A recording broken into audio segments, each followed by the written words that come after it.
Okay, welcome back folks. Today we are going to be prepping a new set of brass for my 6 PPC. We've been talking about doing this for years. A viewer actually sent me a box of 100 220 Russian Lapua cases. I mean, it must have been like 2 years ago. So we've been talking about this forever.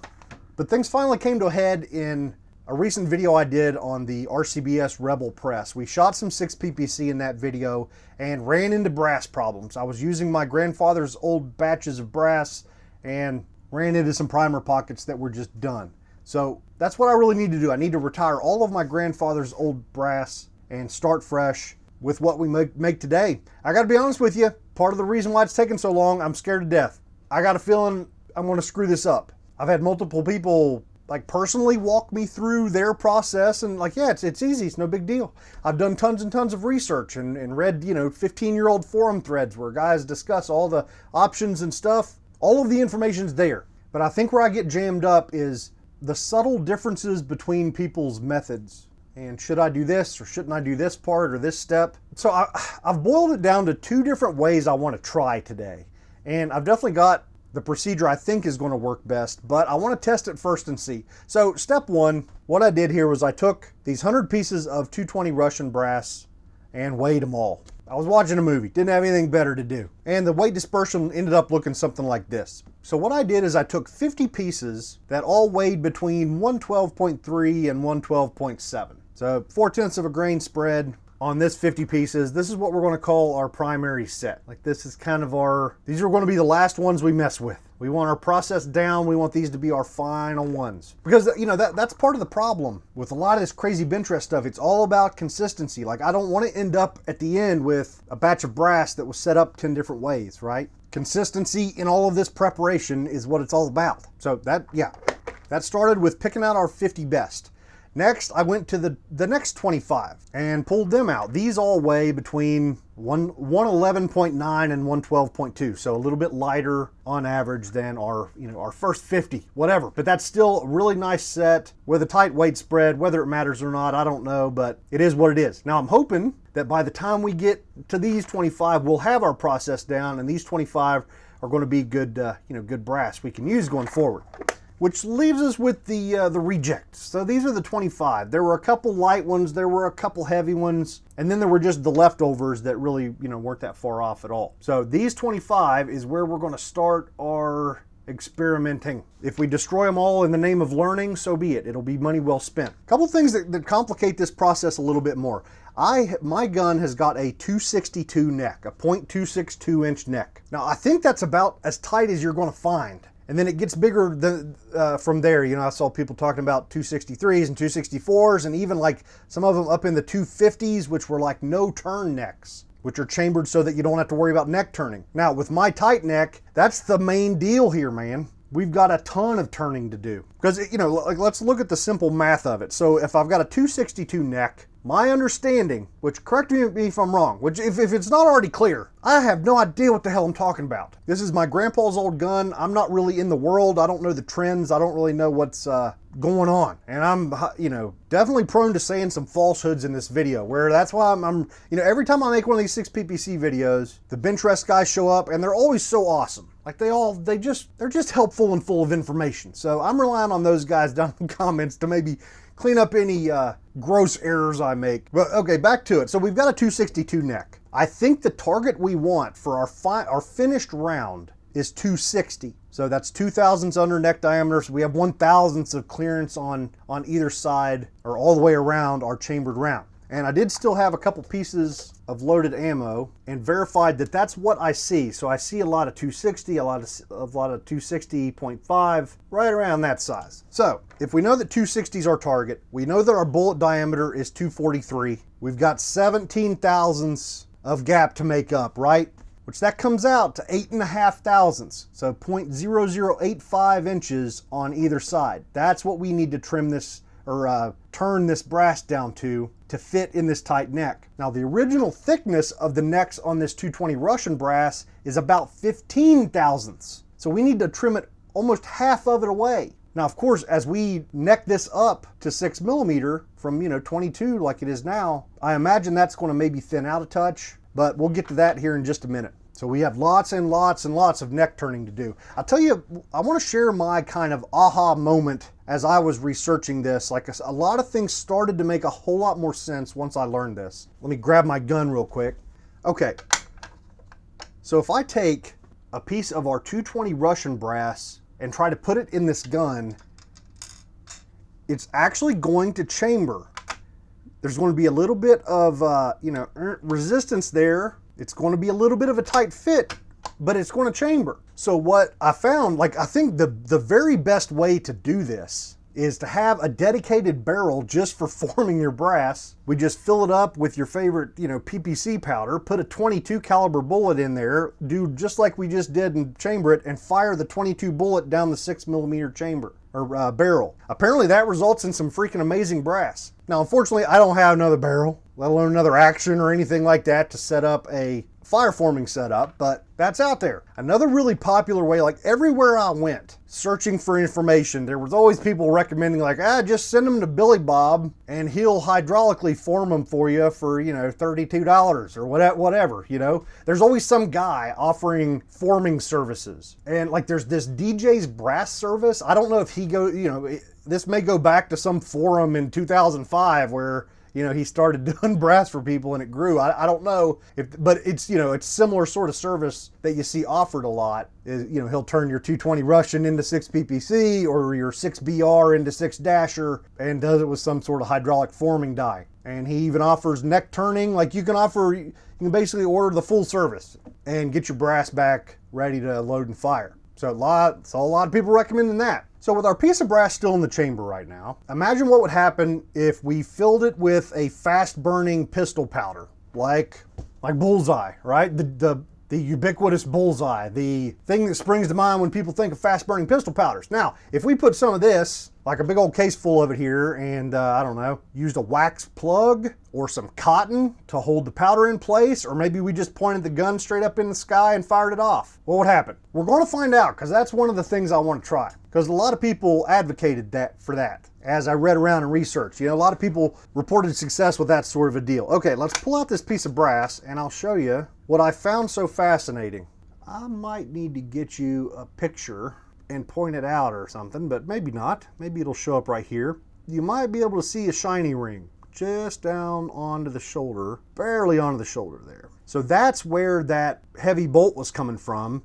Is, this brass was obviously making contact with my chamber right there. It all just started making sense once I realized that. For some reason, before I had imagined it either not fitting or fitting and just being super sloppy and we needed to do something else, like whatever. It started making a lot more sense when I realized we basically already have our false shoulder. There's nothing false about it. It is the actual shoulder. Our contact is happening on the shoulder. Because that's the problem with, well, like we were talking about at the DJ's brass service where they offer 6 BR to 6 Dasher forming, that shoulder is blowing forward a ton, right? Like that's a much more drastic forming process than this. And those guys either need to create a false shoulder like this, where, whenever it goes in the gun, there's some contact being made around here on a false shoulder, or whenever you're fire forming, you need to seat a bullet and make sure that the bullet is jammed really hard into the lands. So basically the brass is held back against the breech face by being jammed into the lands. And if the shoulder's floating out in the middle of nowhere, so be it. Who gives a crap? It's going to stay in place.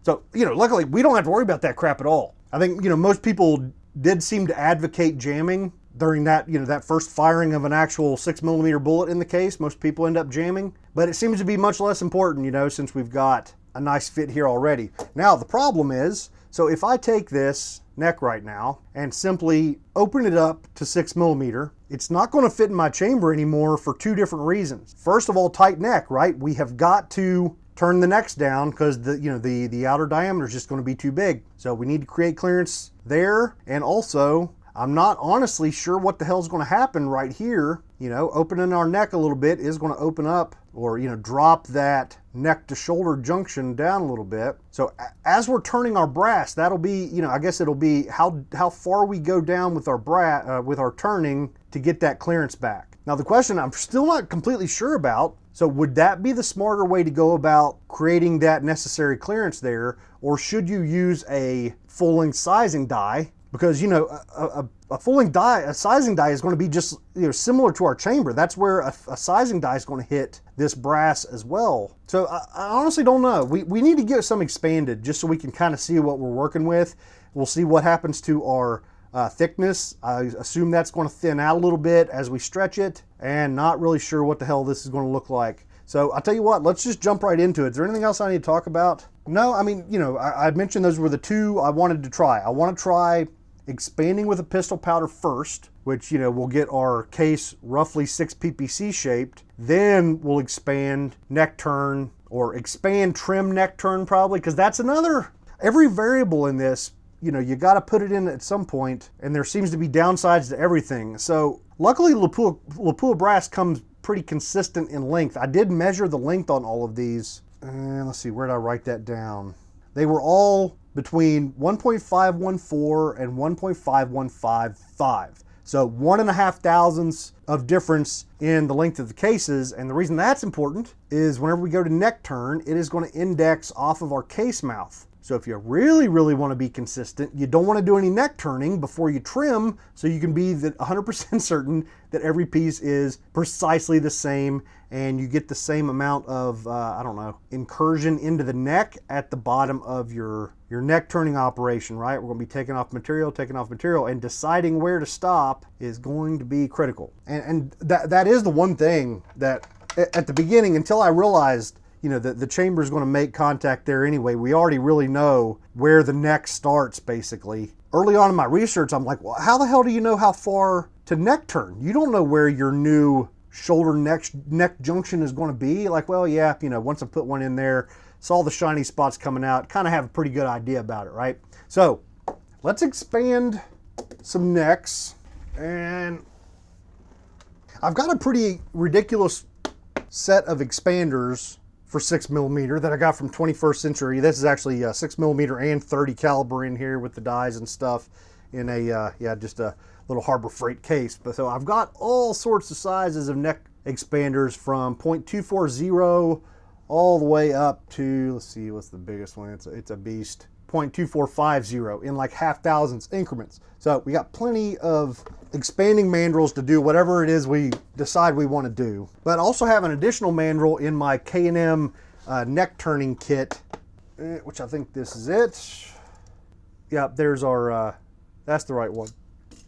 Now, luckily, I have got a K&M, you know, turning setup, and my grandpa's old stuff was K&M as well. So I've got his neck turner and mine, which we should be able to use to our advantage here, right? Like maybe set up one of them to do the first pass cut and the second to do the second, because I was looking through some of my grandpa's old notes. He wasn't, I was hoping to find his notes on Lapua brass prep, but couldn't find any. But he did have some notes on prepping some Norma and mentioned that he did 3 passes whenever he was, you know, doing his neck turning. So the neck turning is all the work here, folks. It's going to suck, and hopefully this is going to help speed that along a touch. And I've got their little riser thingy here so we can see what's going on top of the press. So let's get this in the press and let's just freaking expand some necks. I don't think there's any reason to go in multiple steps, right? We're going from, are these 220? Is this some weird caliber, or is it actually 224 projectiles? I don't know, but you get it. We're going up from, you know, roughly 224 to roughly 243. So it's not all that far. Hopefully we can just make it in one pass with our expander. If not, like I said, we got a full complement of expanders. We can get fancy if we need to. All right, so I've got some Imperial sizing die wax. This stuff's important. It's so important that I found it funny. The K&M kit actually comes with this circular part here. Is not meant for my second expander. It's meant for with a small can of Imperial sizing die wax, so you can just keep one in here all the time.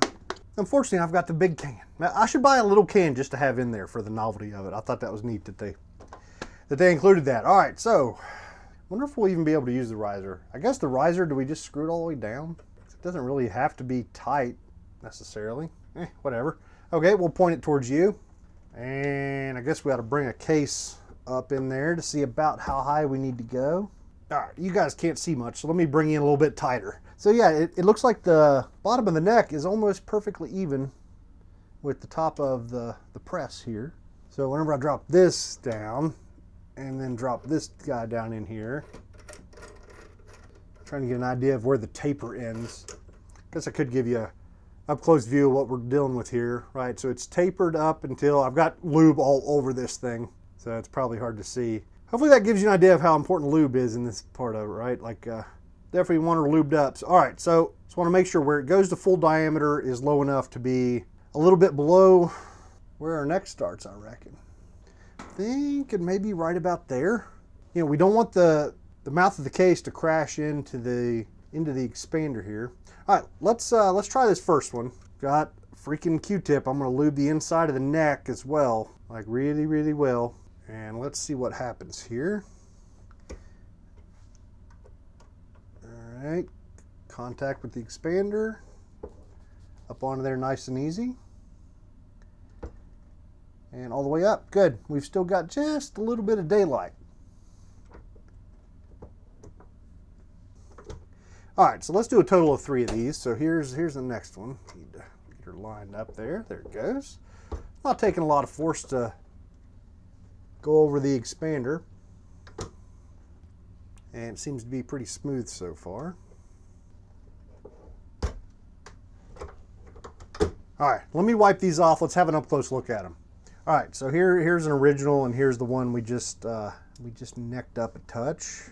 That is an impressive amount of shrinkage. Like, it is significantly shorter now. Let's measure that. Let's see if that's consistent. I guess I probably should have measured one case by one case as we went to see how much they shrunk. Okay, original length of the 220 Russian, this one's about 1.514, which, like I was saying, I measured them all, and they were all 1.514 to 1.5155. Here's the first piece, 1.503. Which is good. So our final kind of target length on these, and the length I see most of my grandfather's old brass at, is right around 1.490. I think people are cutting some chambers longer these days, so you might want to make sure, you know, before you cut them too short. But yeah, 1.490. See, it kind of seems to be where mine should be, and these are pretty darn close. All right, that's the one we already looked at, 1.503. The next piece is 1.502. And the next piece, 1.5015. So, I mean, I guess that's our next step with these 3 pieces would be to turn the necks, or, you know, that's kind of our next big goal. So if this does seem to be an appropriate time to trim them, maybe. At the very least, just to make sure they're all even. Well, okay, so what I'd love to do right now is chamber it in the gun, and we could probably get ourselves a shiny spot here somewhere, and we'd know right about the right amount to turn down into the neck and everything. But at this point, this stuff's going to be huge. There you go. Total outside right now is 1.271. Not going to jam that in our 262 neck. So let's see how thick these are. Here's our micrometer. Let's make sure she's loose, and then make sure she's zeroed. Pretty close. Next time, pretty darn close. Yeah, looks like our zero's looking good. So let's grab one of the pieces we just necked up and take a few measurements around there. Like I said, these were right around 15 before we expanded them. There we go. That's just a little bit over 14. I want to turn the case like 90 degrees. Let's take another measurement. That spot's right about 15. That spot's about 14. Okay, so it looks like most of our stretchy, I guess maybe like a thick rubber band. You think about, you stretch it and it gets thinner, right? That's exactly what's just happened. All right, I'll tell you what. Let's go ahead and neck turn these 3 pieces first, and we'll just follow these 3 down the path and see how far we get. But then again, what I could do right now, so we've got these 3 after the first step. We could grab a few more pieces, and I could go ahead and fire form these with bullseye, and I'm probably going to use cotton. Cotton's what I've got handy. And see, like at the very least, what that would do, these 3 that we expand with bullseye, that should give us a better look at, you know, the exact spot of our shoulder, and we could use these to set up our tool, even if we eventually, you know, use this method, where we basically just, neck it up like we just did, turn it down until it fits. Maybe we need to hit it with a sizing die. I don't know, but I don't think so. I think neck turning is all we really need. Load a bullet, or, you know, next size, load a bullet, shoot it with a normal charge, or, you know, a slightly light charge of normal powder. Yeah, okay, whatever. I'm rambling now. Now, one thing I did read is that you almost have to work up a charge. Some people just said to fill it up to the midway of the shoulder with bullseye. And I think, if I'm remembering correctly, that guy was specifically using wax. Yeah, I don't know, and I'm going to be using cotton, but just did see several people mentioning that, you know, work it up like a load. Try a couple different charge weights and see which gets you what you're looking for. Because apparently, you know, if you go too far, not only are you're introducing more heat to your barrel than you need to, but also apparently the mouth of the case, if it goes too far, it can end up kind of curving inward at the end of the chamber and stretching out and whatnot. So you want to get it just the right amount to where it seems to form out okay. You can see your shoulders and whatnot, but it's not so bad that it starts that curling crap. All right, so if I do go with this method, I really don't want to weigh these charges out or anything. I want to be able to kind of eyeball it. So I'm using the Lee scoops, and what I've decided to do is load up 4 shots with 1.0 cc scoop, the 1.3, the 1.6, and the 1.9. So, you know, you look at even the, you know, the 1 cc scoop here. Yeah, that's a half case or more of powder still. So, you know, hopefully we don't find out that we should have started lower. I think we'll be okay. All right, so what I've got some of these, you know, these cotton pad sort of deals, and I've chopped them into some strips. These might end up being too big. I'll tell you what, let me start with the one that's fullest. So I would assume, you know, I definitely want to pack it in there tight enough so that it holds the powder in place, but, you know, we're not trying to do anything crazy here, right? Yeah, it looks like so. My cotton bullet's about twice as big as it should be. Let me try some of the others. I don't know if a consistent amount of cotton will make a difference. Yeah, that one's fluffing out a little bit less. Actually might work out okay, because it looks like the cotton, so the cotton's still a little bit too big for the next to the least, but so the smallest amount of powder, this is probably going to be just about right. So, you know, depending on which way works the best, we'll cut our cotton chunks to the appropriate size. Yeah, and this one I might be able to give it a little bit of a ramrodding there. Cotton's actually at the base of the neck, but I think that's okay. Like, it feels good. Feels like, you know, I've got the powder pushed up well against yeah, that one. Once I went with this, that collapsed down in there a little bit more as well. Tell you what, I'm gonna rip the cotton ball off the tip of one of these so it's a little bit better for poking. Judging by the other two, this may actually end up going in there. Yeah, that one went in there. Not packing it in there like crazy. Like we could get it back out there if we needed to. But then again, the powder shouldn't be shifting around on us while we're trying to get the gun loaded. Yeah, the top one needs a little bit of a trim. There we go. That was a little bit of a pain in the butt. So getting this the right size so I don't have to trim them all is going to be important. There it is. So that's our highest charge.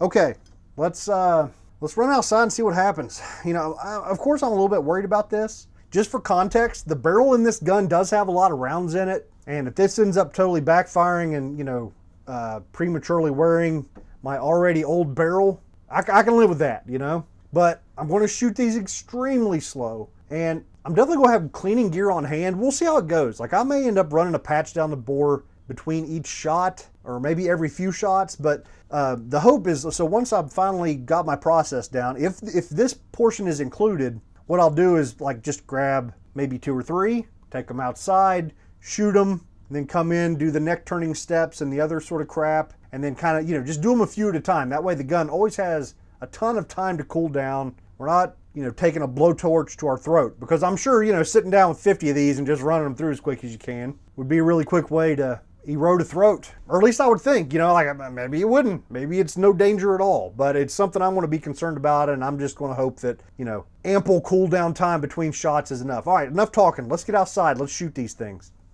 All right, it's about to start storming, so we're actually going to shoot these right out the window here in my reloading room. So yeah, that way's outside. Luckily, there's no projectiles, so we don't have to worry about hitting the power or the phone lines. I need to get some hearing protection. All right, hearing protection's on. Let's see what happens here.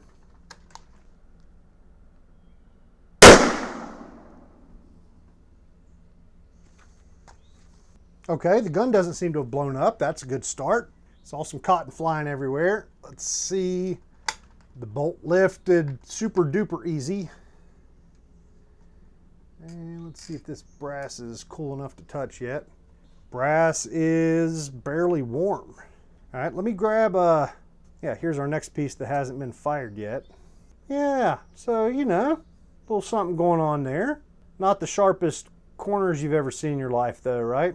So good, good, good, good. So what I'll do is let the gun cool down for a couple minutes and then fire the next shot. I think I may end up going ahead and throwing a patch through each time. Yeah, I don't know. That may end up getting boring.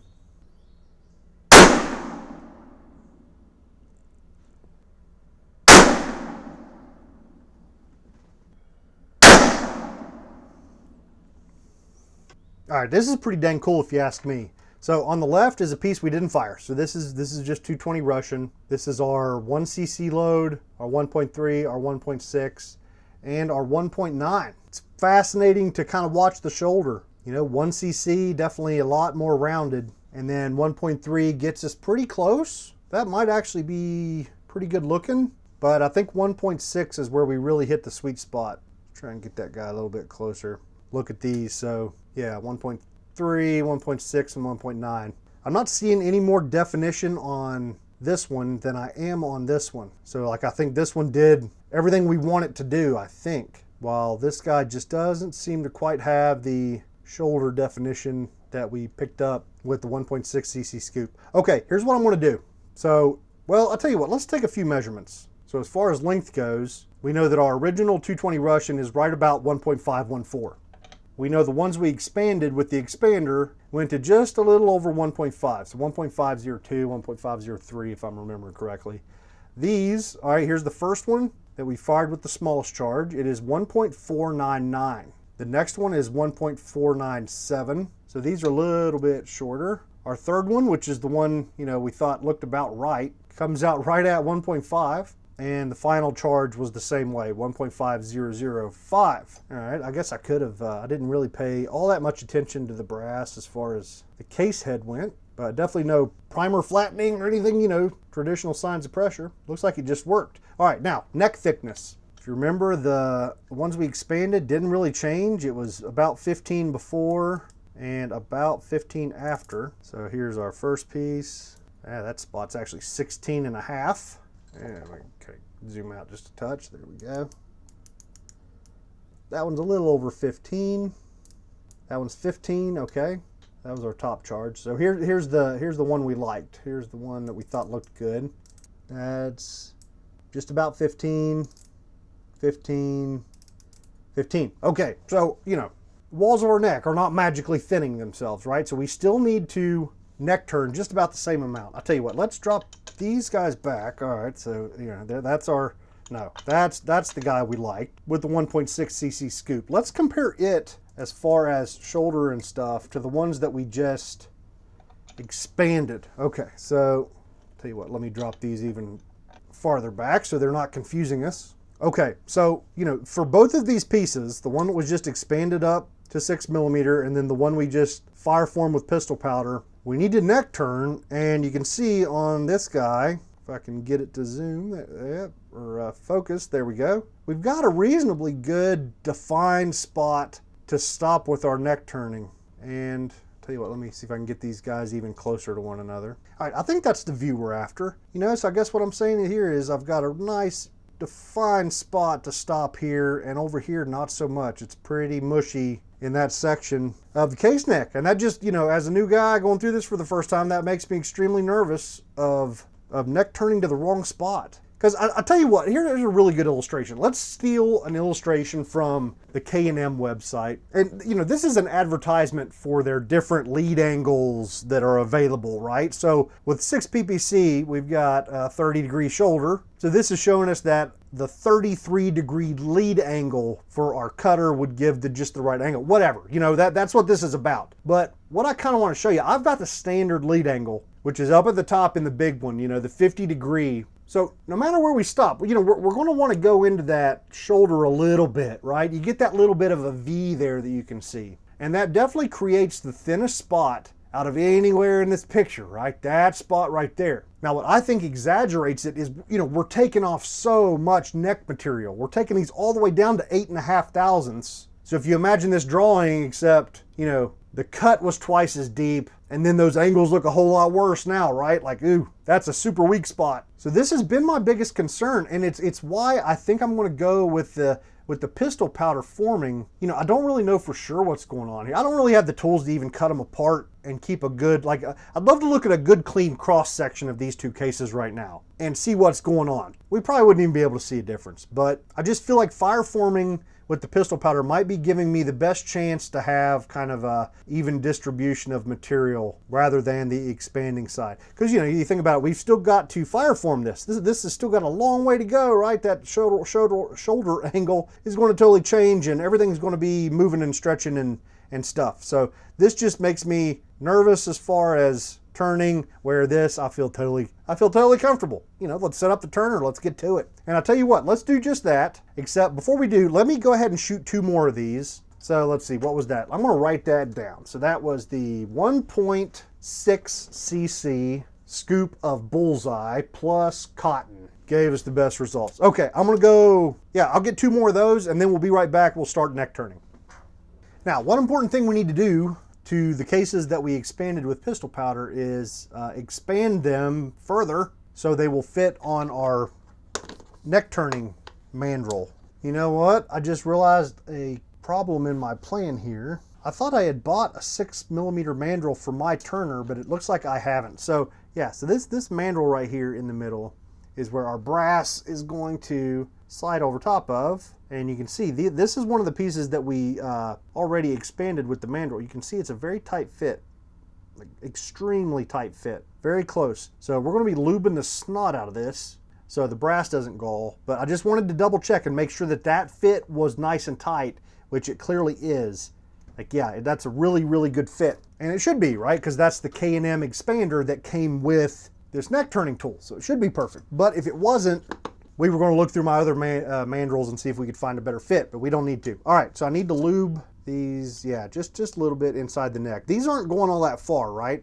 Which actually, we could measure them and see where they're sitting at right now. So we know that the neck of our chamber is 262. So these are probably just under that, maybe due to some spring back, so don't have to move far. All right, let's see what it is anyway. Neck outside diameter is a little bit tricky to just measure with calipers anyway, but just want a ballpark. I'm just curious. There it is, just under 262. So let's see, 261.5. There's a 261.5, 261.5. Yeah, they're all showing exactly 261.5. Now these, on the other hand, way too small to fit over our mandrel. So let's expand them. And hopefully that doesn't mess up our shoulder line too much. Well, it didn't do it any favors. Yeah, it still looks fine. Still looks fine. So I think next I'm going to go ahead and trim these guys a little bit. And that last little expander run we did on these stretched them out, or shortened them up a little bit. Like these were all just a little bit over 1.5, and now they're down 1.497. I saw 1.498. So what I want to do is go ahead and just trim all of them to 1.795. Hopefully this doesn't bite me in the ass later, but I've got my Trim Pro set up here to just, buzz off a little and hopefully get us right to 1.495. So that way we're going into the neck turning with a consistent length. And I guess this might be another argument for my, for my pistol powder fire forming or pre-fire forming. I don't know what you'd call that, but just the pistol powder with no bullet, at least probably, normalized or, made it consistent the distance from the, the case mouth to the start of the shoulder, which is critical here. I'm probably making way too big a deal out of this, but that's okay. Like this just seems like that sort of process. You pick the couple of things that you're going to make a big deal out of, and then work out your process until you fit everything in.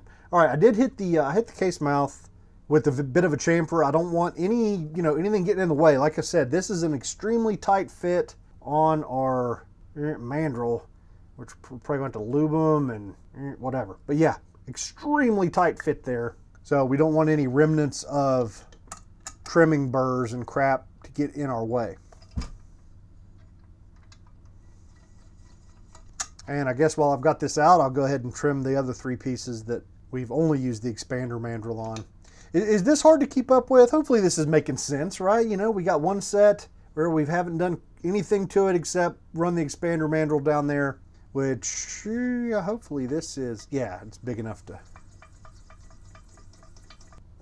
All right, so since I don't have the second, mandrel, the pin that goes in the middle here, for this guy, we're going to use mine. And I actually pulled out both of the cutters. I've got the newer standard carbide cutter, and I wanted to see if I could tell what my grandfather had, and it definitely, the angle's definitely different, but it looks like it was done by hand or something.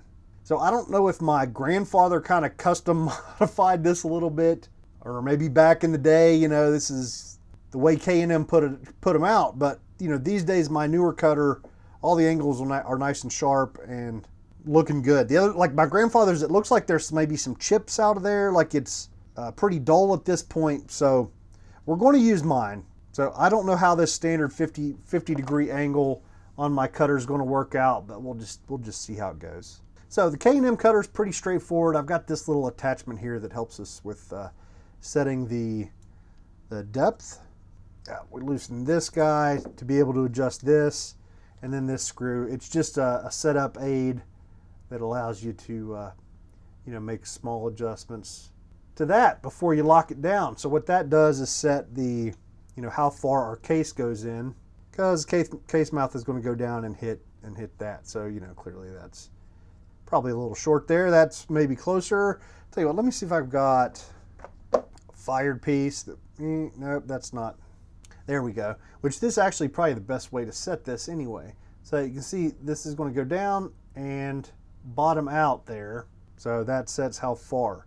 Now our cutting blade is, I'll tell you what, let me see if I can just pull this out of here real quick. There you go. So that's our blade assembly that goes in there. It's a double threaded design that's pretty cool.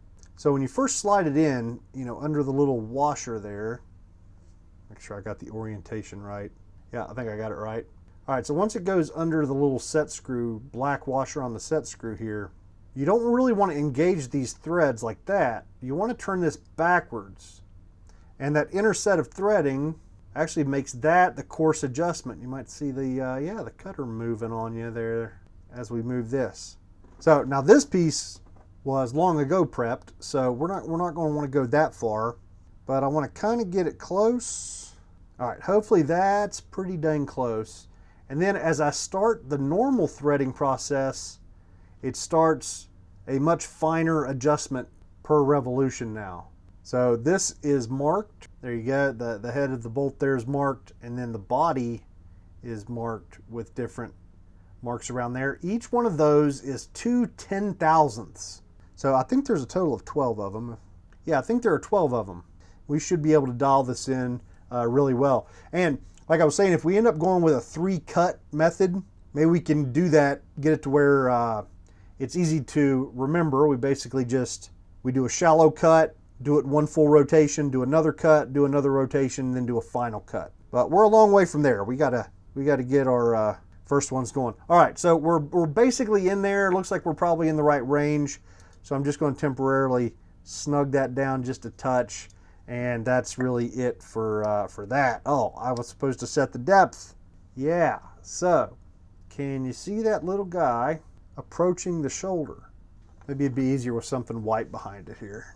Yep, so I just want to tweak on this just a little bit, which I'm going the wrong way because I'm trying to work through a camera viewfinder. You get what I'm saying, right? So we want to just set it up to where we can see the little angle there on our cutter head, and we're watching our, there we go, that's how, oh, there it is. That's the shot I was looking for. So that's our depth. So let me tweak on it here a little bit, and then we'll kind of lock that down just a smidge. All right, I think that's pretty close. I'm gonna lock it down real quick.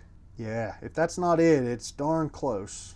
There we go. Let's see if I can get that shot lined up one more time so you can see what I was talking about. There it is. And I think I've got it just about right. So it's right, it's locked down. Now we need to switch over to one of the actual pieces of brass we're going to be turning, which is this guy right here. So, all right, we need the holder for that and all that crap. Hold on one second, I'll be right back. Okay, a couple things. back to our lube. Let's get all these cases very, very well lubed inside of the neck with Imperial Sizing Die Wax.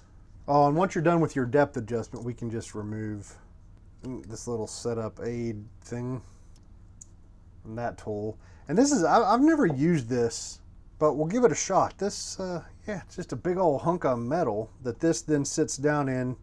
It's supposed to be a little bit easier to keep a hold of your stuff. Okay, it didn't really fully tighten down. It's kind of weird. Whatever. We'll see how that works. And let's see, this is the little handle that we use to hold on to our case. It uses the Lee style of priming tool shell holders, you know, the flat ones. This one in particular happens to be from my Frankfurt Arsenal hand primer kit. Same stuff. All right, we should be able to now take a piece of brass, go in there, and then just tighten it up a little bit.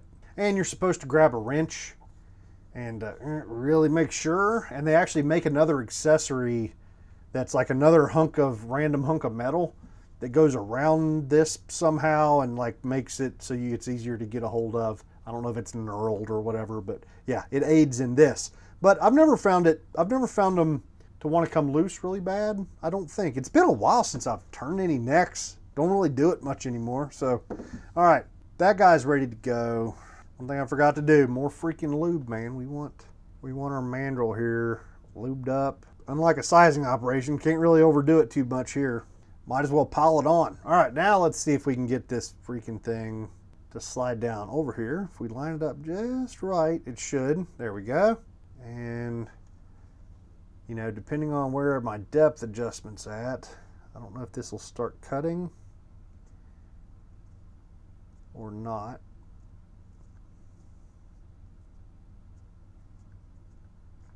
Nope, I'm gonna go ahead and take it all the way to the bottom. Ah, looks like right as we're approaching the bottom, it's starting to shave off a smidge. So I'm gonna let it do its thing here. Okay, it seems to be kind of done cutting. Now I'm going to, you know, like you guys, investigate the angles again, see if that looks okay. Yeah, so it didn't cut far enough, right? We're not quite up to the neck shoulder junction. Good, so I need to get this thing out of this big beast anyway to make that adjustment. All right, I need to put my little, they call this like a jack or something. I'm trying to remember the exact language they used to refer to this thing, but it's like the mandrel jack or something like that. All right, so I was just looking again here. How much farther do we need to go? We need to go a fair little bit. You know, and I guess another thing maybe I wasn't keeping in mind well enough is, you know, we have to imagine cutting half of this almost. And it's all coming from this outer surface, right? So don't want to go much farther. Maybe just a smidgen. Maybe, yeah, I'm kind of rethinking my life choices here. And I think I'm just going to try and go as little as possible almost. All right, I think we still might not be far enough, but for the time being, let's just leave it there until we get a little bit deeper. All right, so speaking of that, I need to loosen this screw now. And remember, like I said, so we're not really touching anywhere except right down there. So let's go like, we know we need to take off like 7 thousandths, and we know that each turn is barely 1. Let's go, this might be dumb. Let's go 3 full turns. Yeah, I just turned it like a 1 1/4, and I'm just now like really starting to feel the blade hit. So we'll back it out. Just spin it off of there. Yeah, let's go. Ah, screw it. I'm gonna go 1 more turn. I know we you know, we've got so far to go that I'm not concerned about too big a bite here for that reason. You know, the main reason is we don't want to overrun the cutter, right? We don't want to get it to where we're trying to take out a bite that the cutter's just not capable of. Now, another thing, which I probably need to lube this again. This is feeling pretty dang tight, so I just want to make sure and keep all this crap lubricated. All right, let's see if this takes off a bit. Yep, definitely feels like it's hitting. It's actually taking off a bunch. Might be too much. Yeah, here on the other side we got some. Oh, that's what was going on. It did, like, I was spinning it and my shell holder wasn't tight enough. Yeah, let me grab a wrench to tighten that down just a smidge. Okay, now we're tighter. Yep, definitely just went a little bit too far. Made a little bit of a burr there. I think I've bit off a whole lot more than I can chew here. I could go ahead and switch to the drill, right? You know, eventually we're going to bring in some battery power. I'll tell you what, let's go ahead and do that. I want to buzz through this, then we'll get a measurement. Maybe it'll at least give us a baseline measurement that we can work from. Even if, you know, this is a junked piece of brass, that's okay. We were expecting that, right? All right, so I got a battery-powered screwdriver here. You just want something you can really control the RPMs and keep them low with, and this is really good for that. So let me see if this is any better at making progress. All right, that looks remarkably smooth. So here's what it looks like. Now I would say we definitely didn't go far enough into the shoulder. We need to bump that down a little bit more. Yeah, a fair amount more. Let's see how thick this guy is now. Holy crap. Yeah, went a little bit far there for one cut. That is 9.5. Holy crap. See if it's consistent. Yep, 9.5. 9.5. Okay, so, holy moly. We need to go down 1/1000th of an inch, right? Yeah, that's what it was, 9.5. And I was saying like 8.5 should get us about where we need to be. So yeah, let's see if we can go down 1/1000th of an inch. So I want to loosen this dude right here. And let's see, there's 0.2, 4, 6, 8, 1.0. All right, so that should be 1/1000th of an inch deeper. Yeah, this will actually be great. Like if this does end up being right, then this will be a perfect, you know, we'll have our final setting determined there. What we'll do, so once we get to 8, once we get it to, what is it, 8.5, and we're confident about that, then what we'll do is grab the gun and then we'll cut deeper into that shoulder until it eventually chambers. That's the plan. All right, here we go. Another 1/1000th of an inch.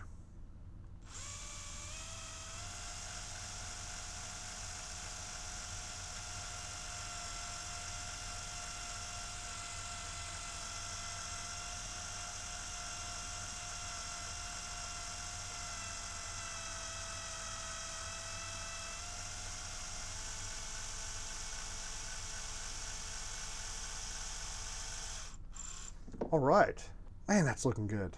I know sometimes in the past, which looks like I might have boogered that one up just a little bit. No, that was just a little brass shard, but you know, you want to look at the finish of your final product here. I know in the past, I've had a lot of problems where I just wasn't getting a consistent cut. Like this looks good. I like the way this looks.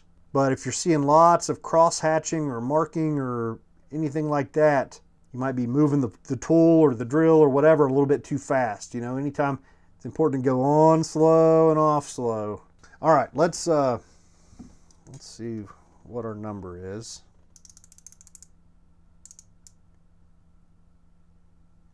It's looking like 9.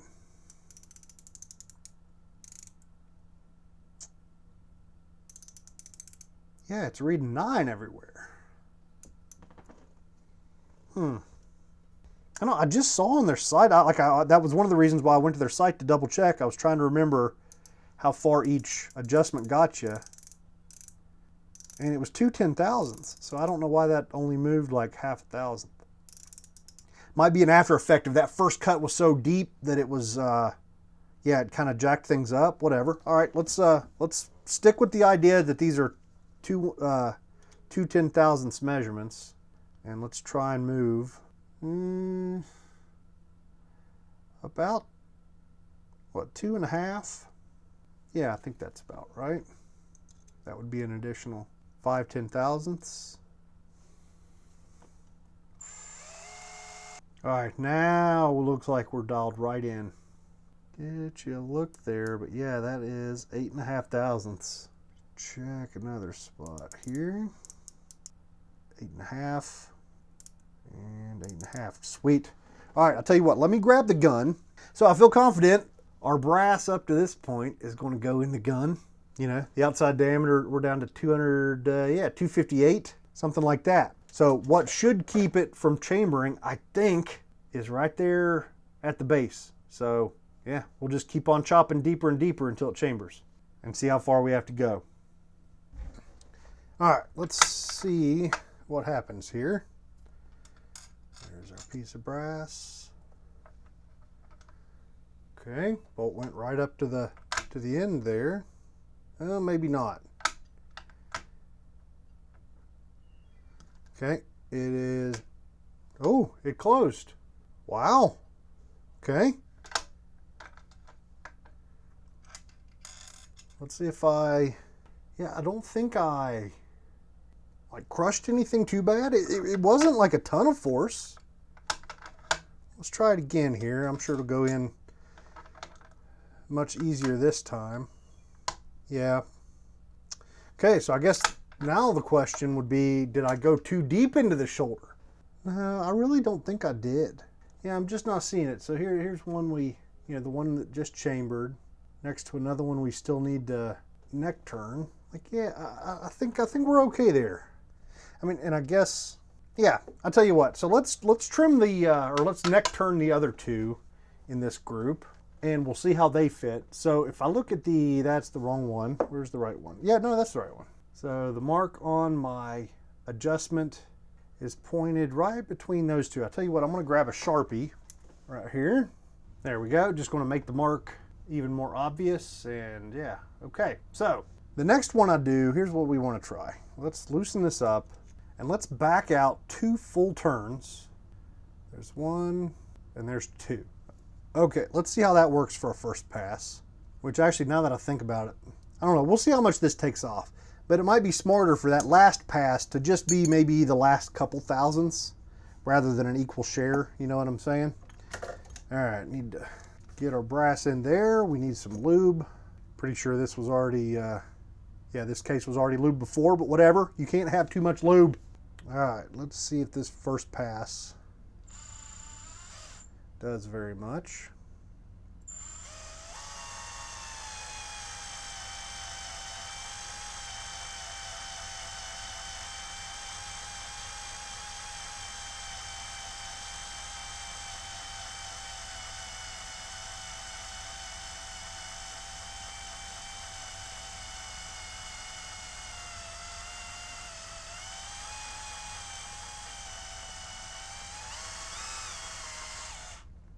Okay, that actually took off quite a lot.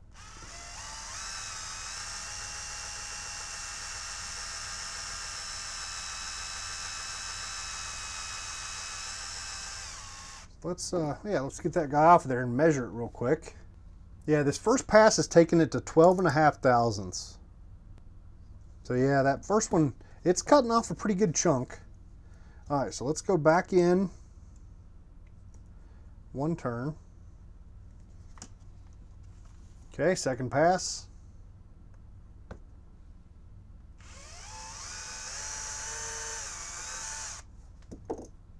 Okay, second pass went pretty well. Looking pretty good. Let's see how thick it is now. Yes, now it's at just over 10.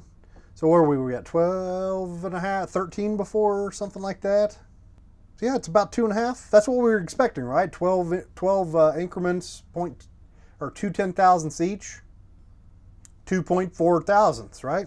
Yeah, I don't know. My brain's not working today for some reason.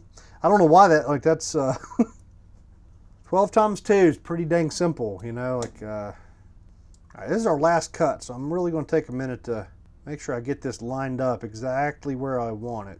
I mean, we're talking about a tiny little amount, right? This is truly micro adjustable. So it wouldn't be the biggest deal if we were off a touch, but I'd rather not be, right? Want them to be perfect. Okay, final cut on this piece.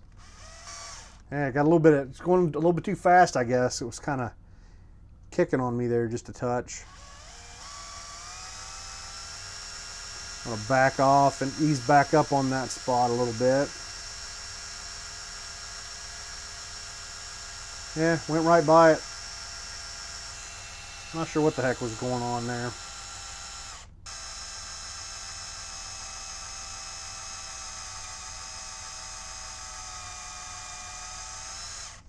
Yeah, it chattered on me a couple more times there. But I think it's okay. Like the cut looks nice and clean. I think we're okay. Okay. So now we should be back to our 8.5 thousandths here, hopefully. Yep, just a little over 8. Not quite 8.5. Yeah, a little bit over 8. All right, this second piece that we did in 3 stages, it came out just a little bit shorter. I'm talking like less than 0.5 thousandths, you know, 5/10 thousandths, something like that. Tell you what, this next one, so let's go ahead and just, yeah, let's fix it. So we got one piece that's, yeah, a little too far, whatever. All right, let's do the next one again. So let's see, we needed, what was that? I said about 5/10 thousandths. Try and remember about where I was. Yep. 4/10 thousandths would be enough. So what I'm going to do is, so I think where our new final setting should be is, yeah, right about there. So let me Sharpie this guy. I can remember the bad one because it kind of goes off the side and it was a bit annoying. What did I do with that Sharpie? It's right in front of me. Let's try this now. So now what I want to do is come out 2 turns from there, line it up, tighten it down. Okay, so we'll stick with three separate cuts, all of about equal thickness.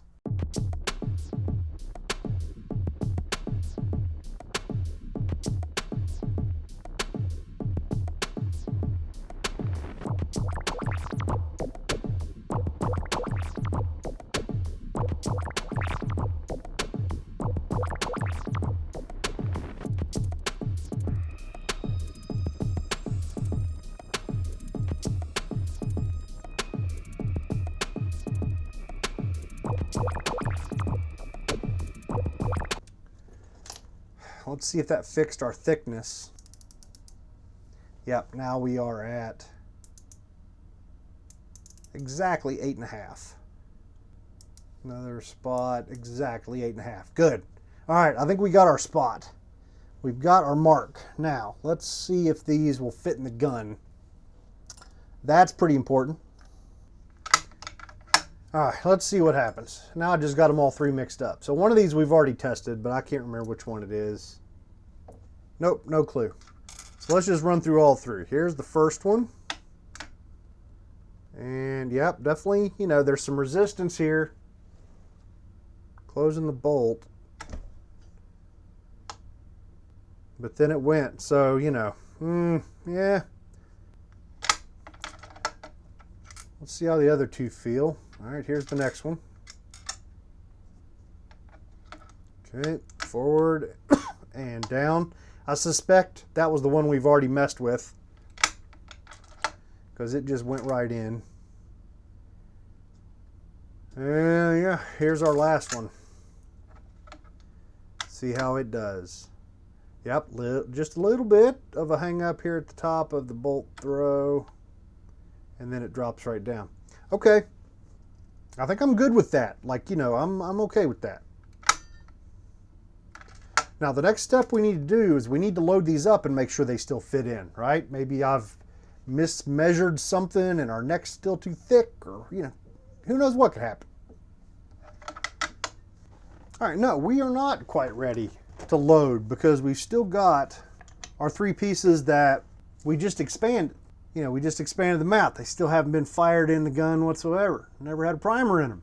So I think, you know, now that we've got the adjustments that work with kind of some, what do we want to call it? Pre-fire formed? I don't know, whatever, the pistol brass stuff. Now that we've got the settings, shouldn't it be the same on these? I'm afraid it's probably not going to be. Let's give it a try. So let's go ahead and stick with the same settings, and then we'll see if these 3 chamber. So these turned out just great.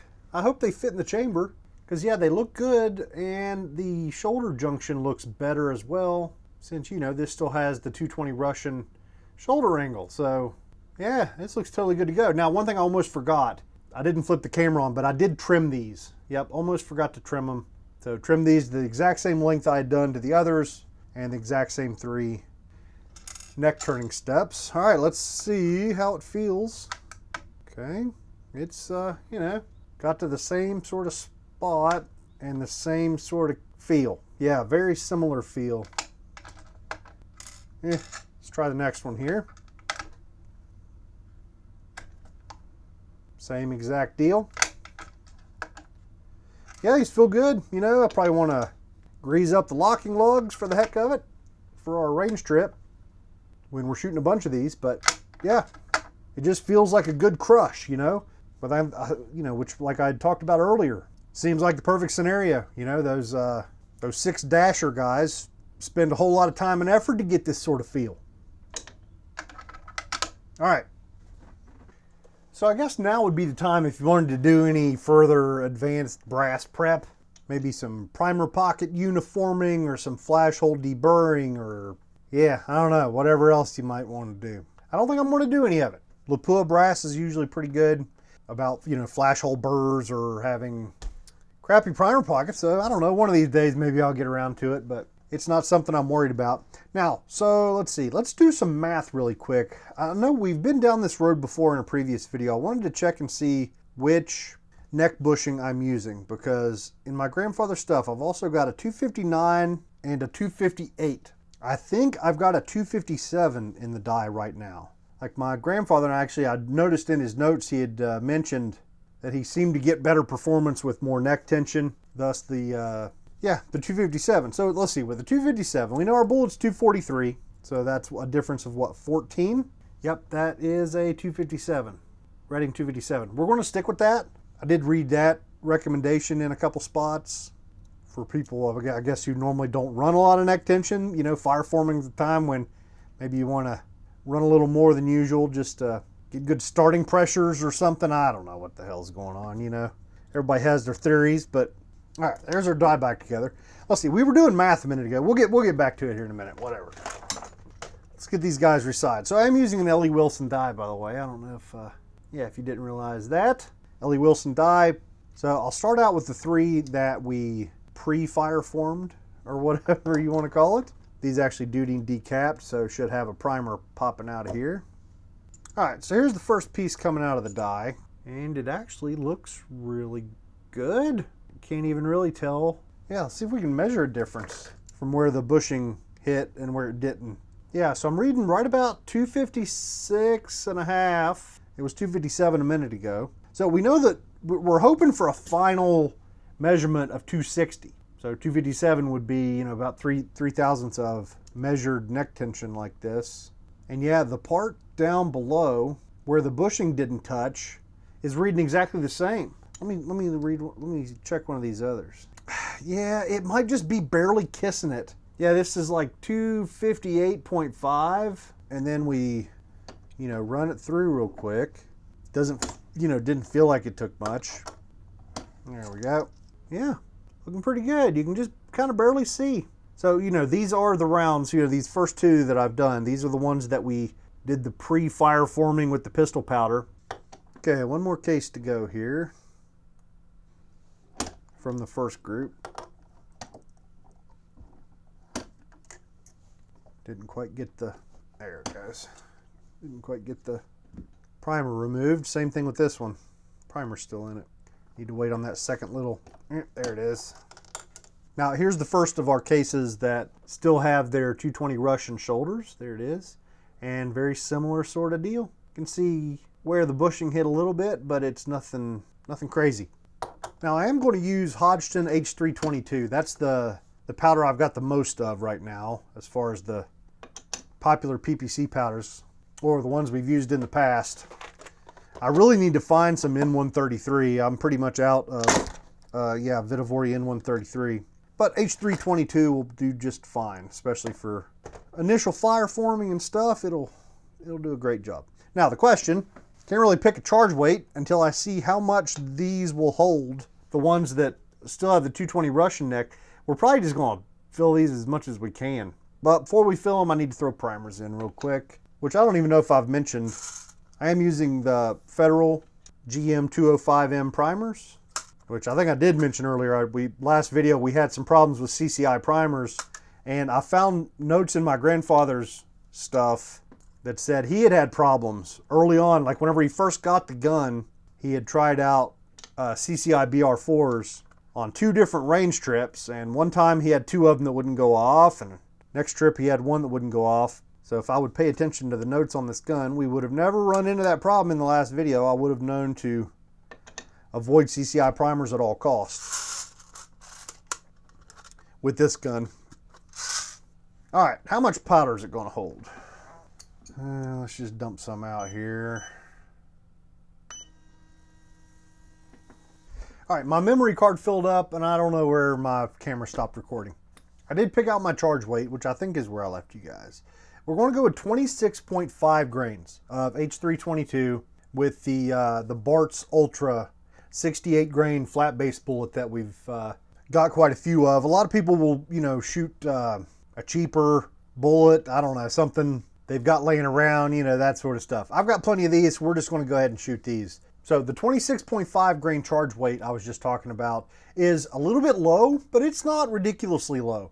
Like with H322, I think that 27 to 28 grain is where grain range is where most people hang out. So this is not a super low low charge, but it's at the, so on the 220 Russian shoulder brass, the powder level's right at the bottom of the neck, and on the others it's, you know, down probably around the bottom of the shoulder. So we could actually, like, I could cram 28 grains of this stuff in here if we really wanted to. So either way, you know, I've got plenty of case capacity to play with here with H322. All right, so my seating die, I just cracked loose the settings and backed it off a couple turns from where we normally shoot it. I was trying to decide how to go about finding our overall length and the jam and all that. I think I'm just going to load up a couple and see if they will chamber and just kind of do it by feel a little bit. So I've already got my 6 charges weighed out and ready to go. Now I've gone a little bit too far with my adjustment because I'm not even touching the bullet. So let's go, yeah, maybe about right there. That's just barely getting it seated. All right, so that first tiny little bit went just fine. Just kind of wanted to seat it that tiny little bit to give me an opportunity to see how things went. The seating started just fine. It felt good. So now we just need to start going a little bit shorter. So at this point we need to go deeper just to have enough bullet down in the case. So let me go, well, I don't know how much one turn gets us on this. So let's go and take a measurement. All right, currently 2.276. I'm just going to go ahead and zero my calipers. And let's go down 1/2 turn on this guy. And I want to see how much shorter that gets. Okay, so that wasn't very much. That was right at 20 thousandths, actually 21 thousandths. So one full circle gets us 40 thousandths of adjustment. All right, let me see what our old overall length was with this bullet, just to give us a ballpark. All right, so I'm currently at about 100 thousandths longer than I normally shoot. Okay, whew. I feel like I took the really long way around to get to this.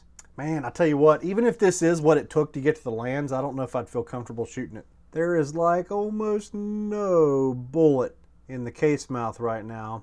And we've only got, I don't know, about 100 thousandths to go to be where we were, you know, where we were already shooting with this guy before. So I don't think we were that far off the lands before. Tell you what, let's go ahead and down another 1/2 turn. Then we'll start testing it in the gun. Yeah, that's still like almost 80 thousandths longer than normal. Hopefully it won't chamber. I don't think it will. I don't think we were nearly that far off the lands before. It's just been so long since I measured that I don't want to take that for granted. Okay, that just chambered, no problem. Let me pull it out and see if I end up with a bullet stuck in the lands. Yep, I sure did. Okay, so that left the bullet behind, which is fine. I should just grab the freaking Stony Point tool real quick and measure this. Actually, now that I think about it, this is perfect, right? I just proved that the, yeah, so this setting, I was clearly in the lands because we just stuck a bullet into it, but the bolt wasn't all that hard to close. So yeah, let's just stick with this. Let me seat one more. Actually, I think this is the same one. Let's just seat another bullet, see if it'll hold on to it well enough. Yeah, so that's about all the bullet we're going to have in the case to start with, and then we'll just let the gun do the rest, I guess. I don't know. Works for me. It'll be pretty fragile ammo, right? I could probably grab this thing with my fingers and manage to get it out of there, but it doesn't matter. What I should do, so now that we've seated the bullet, let's see what our total outside diameter is. See if we came close to our, was it 260 was our goal. Well, there's a 259.5. Same thing there. There's a 259.5. So we're in the ballpark. Pretty darn close. There's a 260. So it looks like our math is close enough. All right, now unfortunately, The time is currently 11:08 p.m. So I can't really shoot these out the window. Or I could, I just, might have to do some uncomfortable explaining that I really don't want to do. So we'll just wait till in the morning. We'll shoot them and then evaluate where we're at, and see is there any advantage we can tell from one method over the other. I'll tell you what, both methods have gone as well as I had dared hope. So far, so good, and no surprises. All right, I'll see you guys in the morning when we're ready to shoot these things.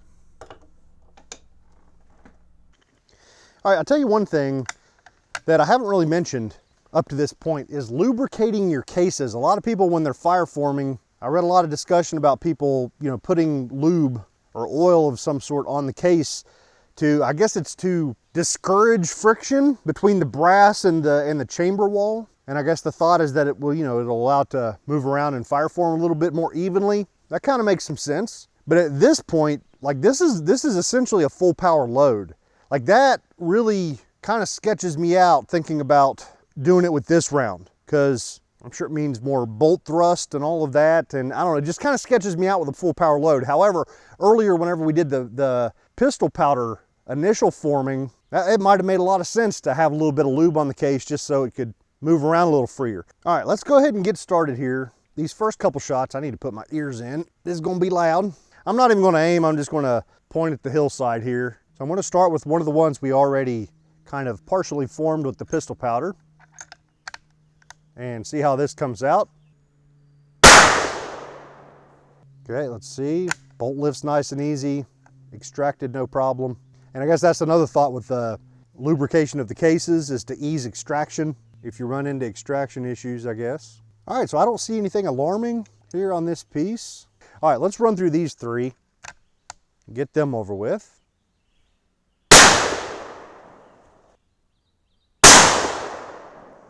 Okay, those went off with no problem. Now these are the ones that still have the 220 Russian shoulder angle, so these have got a little bit more forming to do. Nice and easy bolt lift. All right, first look, don't see any obvious splits or anything.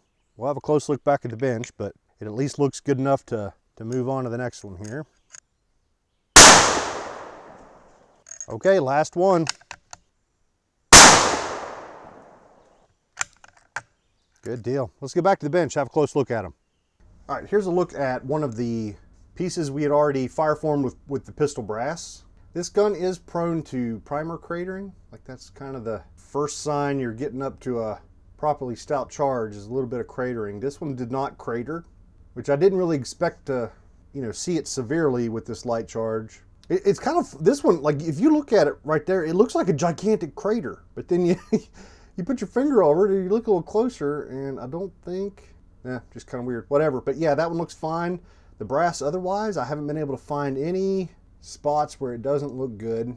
We do still have a bit of a ledge there at the end of our neck turn, but it looks, it looks pretty good. The other two look exactly the same. Primers are in the same shape as the other one. Did get a bit of fouling down on the neck there, right? So we definitely didn't get the perfect seal, perhaps. Unless that's, I don't know, due to something else. I'm not really sure. So I think I'm pretty happy with those. Now, the three that we fired that still had the small, or the old shoulder angle, right? We had never blown them out with pistol powder. I wrote 220 on the side of all of them. The primers on these are definitely distinctly cratered a little bit. Like you can feel it. I think there was one where it was particularly prominent. Nothing bad, like, just, yeah, it was definitely just a little bit higher pressure than the ones that were already had their shoulder formed. Don't see any calls for alarms on these. No, like, shoulder splits or anything weird. So in the end, it looks like we ended up with pretty similar looking stuff. Let's see, here's one of those. Just kind of looking at the junction of where the end of my neck turning operation happened and the beginning of the shoulder. I think before I do this again, I'm gonna buy one of those cutters with the proper angle for the 30-degree shoulder, because that kind of drives me crazy a little bit. I'd like to have that be a smoother transition. All right, did they stretch? That's another really good question. I bet the 220s stretched a good bit, and these may have, or they actually probably shrunk. Let's see, I might decap these first, just to make sure I don't have any primer craters messing with my measurements, but whatever, we'll check a couple here real quick. First one, 1.493. If you remember, we trimmed these to 1.495. So that one shrunk about 2 thousandths. I'll tell you what, let me pop these primers out. All right, now the primers are popped out. We should be able to get measurements a little bit easier. 1.491. These are the pistol powder ones. 1.491 and 1.491. Wow, very consistent, right? And this is our final target. That 1.491, 1.490 is kind of our final target. And my grandfather in his kit had this old Sinclair basic trimmer. So I'll tell you what, let's hit this one here. We know it's what, 1.491 or something. This just goes over and buzzes off a little bit. Yeah, that didn't take off much at all. Yep, not too bad. Let's see what our length is now. There we go. So Grandpa had his trimmer set for 1.489. So I don't think things could have gone any better here for the ones where we used the pistol powder. All right, let's look at the length on the other ones where the shoulder moved a bunch. Holy moly, 1.480. Holy crap. So here's the deal. So if you remember, I trimmed them all to the exact same 1.495. So that one shrunk 15 thousandths. Let's see if the other two are as bad. 1.480, and the last piece is 1.477. Here's the deal. Whenever I trimmed those to so here's one of our pieces where we used the pistol powder. I trimmed to 1.495. The other ones that are now super short, they started out at like 1.501 to 1.503. So we only trimmed off 6 or 7 thousandths. So you take this one and you add back in the 6 or 7 thousandths, and the math isn't adding up. Like, I don't know how we would ever get them to full length with this method. Or maybe, maybe another fire forming. Well, no, like, why the... Yeah, I don't know. I'm just kind of going back through, trying to think what we could have done differently to preserve a little bit more brass length, and I'm coming up with nothing. Like I said, I think this would be completely fine. You shoot them or something, and I'm sure they'll continue to, finish their fire form and eventually stretch out where you want them. Yeah, I don't know. If you guys are watching, this kind of makes my decision easy of what to do with our 75 good pieces, right? I think I'm going to go ahead and just use the pistol powder, so I end up with that cartridge length that I'm looking for. Where did I screw these up? So that's what, let me know down in the comments if you use this method where you basically just take your 220 Russian brass, you neck it up, you neck turn to fit your gun, then you load it. Like, where did I screw up? Because, so whenever we got to the neck turning part, like I wanted them equal length, right? So we could get a consistent depth of neck turn. So we needed to trim them off at least a little bit, but they were all longer, right? We could have gone with like a 1.502 or something like that trim length and picked up that, like I was talking about, 6 or 7 additional thousandths, but just don't think it would have been enough. So yeah, you guys let me know where I screwed those up. So I think that gives me my path forward. I'll tell you what, let me write it down. Let me rearrange the camera. Let's write down everything we've done to this point, or make sure I have good notes. All right, let's start a checklist. No matter how small the detail, I want to kind of just start my procedure list. Step 1, we take our 220 Russian out of the box and put a primer in it. So prime the cases. We charge them with the 1.6 cc Lee scoop of Alliant Bullseye. We pack them with cotton, and then we fire them. I'll tell you what, another thing that just popped in my mind, we're going to check before we move on. I wanted to see what the case capacity difference between the two methods is right now. Even though we've chosen our method, I'm curious. So I'll grab some water here in a few minutes, we'll measure that. All right, so we packed them with cotton and we fired them. The next step, we expanded the necks with the K&M expander. Then I trimmed them to 1.495 inches, which was just a little bit shorter than the shortest one I ran into. Whenever we get to the bigger batch, maybe I'll run into some that are shorter, but hopefully not. I'll probably just go ahead and stick with that. If some of them don't get trimmed, then so be it. I might put them to the side and see how short they are. We'll just deal with them as they come, but we'll stick with the 1.495 because that gave us the perfect final result we were after. Next is neck turn with 3 passes that were 1 turn of the adjustment apart, and our target was 0.0085 inches, okay? Next thing I did was clean the cases, so wiped off all the lube, which I'm gonna wipe all these by hand. I'm not gonna use a tumbler. It doesn't take all that long. And then the next, let's see, I treated them like normal from that point. Let's see, it was neck size, and that was a 257 bushing, right? I think, because I think I have my 258 and my 259 still out. Yep. Yep, neck size with 257 bushing. And then last step, we'll just jam it all in here together. Prime it, charge it with 26.5 grains of H322, seat a bullet with plenty of jam, and fire it, and we're done. Does that look right? Does that cover everything we did? I think that covers everything we did. Okay, so here's the next step. Here's what we're going to do, because I think we're pretty much done talking to the camera here. This has gone better than I ever could have hoped, right? We've still got our 50 like primary pieces, and we've got our 25 more, you know, kind of batch. So I think those 75 are what I'm going to prep properly. We've still got 16 pieces of the 220 Russian brass that we haven't messed with. And I don't think I'm going to. I want to keep some of the 220 Russian around in case you guys have some feedback and I want to try something else. Or maybe one of these days I'll get bored and I'll decide I want to do something with 6.5 Grindle or 6mm arc with these and mess around. I don't know. Case capacity. That's what it was. All right, hold on one second. Let me go grab some water. All right, so I'm measuring out the last piece here. And so far I'm surprised. It looks like they've got the same case capacity. All right, this one here, 380.2. So I'm using one of these primer pocket plugs from 21st Century Reloading. I remember I popped out the primer so I could get accurate, you know, case length measurements without having to deal with a cratered primer. So situations like this is a hell of a lot cheaper than wasting a, you know, primer or putting a dead primer in there, whatever. So yeah, so we've got our initial weight. Let's fill it up with water. Okay, that looks good right there. Let's see what it weighs. 413.3 is 33.1 grains. Okay, so here's the list. Now we'll say that, you know, the two with the most, the 33.5 grains, both of those were fire formed with pistol powder, and you know, 2 of the 3 with the original shoulder angle are 33.3. So yeah, you know, so maybe a little bit less case capacity, but it's certainly nothing dramatic. All right, not sure if that's, you know, I'm not having any great understandings from looking at these numbers, but it's interesting to see nonetheless. All right, so I think that's it. So what I want to do is load up these 75. We're going to use this exact same load on all freaking 75 of them. I want to do everything exactly the same. Just make sure I don't screw anything up. So it may end up being a pretty boring range trip, but I want to go out there nonetheless, because a lot of people, you know, report that some of the groups you get when fire forming are amazing, or at least a whole lot better than you expect. So let's do that. We'll go straight to the range now, unless, you know, unless something comes up while I'm loading these 75 rounds that I feel like I need to talk to you about. Otherwise, I'll just see you guys out on the range. If the range time is boring, like if all of them are shooting like crap, then we'll cut it short. But only one way to find out, so let's get out there.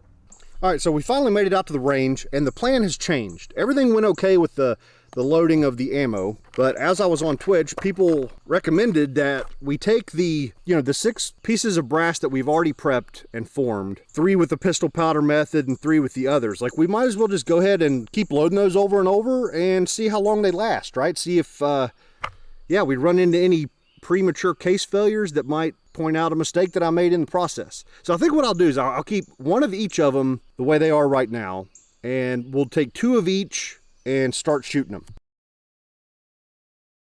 All right, so these are out of our red box, right? This is our group of 25, and let's shoot 3 of them and just see what happens. So remember, these are seated really long, so it's way into the lands, and it's going to be a little bit difficult to close the bolt today. No big deal. Let's shoot at this bottom left dot here and see what happens.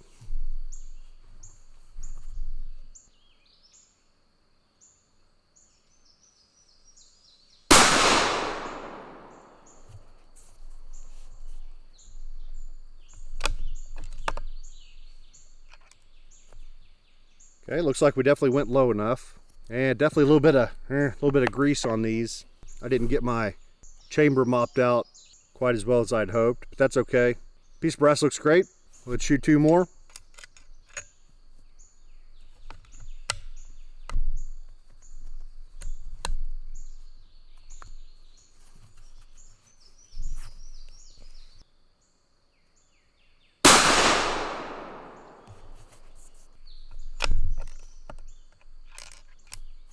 Hang on, this is kind of, I got some oil stuck somewhere.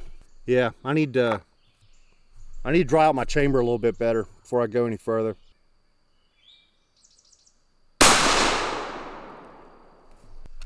Okay, that one came out good. All right, yeah, not feeling Seems much better now. Let's grab the brass that we're going to reload, which I need to identify which ones are which. All right, so I've got our cases marked and all of that. I'm going to hold one of each back in reserve so that we have one to compare to. All right, so for our first couple rounds of loads with these, I'm going to shoot, I had a little bit of Vitivory N133 left. We're going to shoot that. Went back to my last video. Our best group was with 28.4 grains.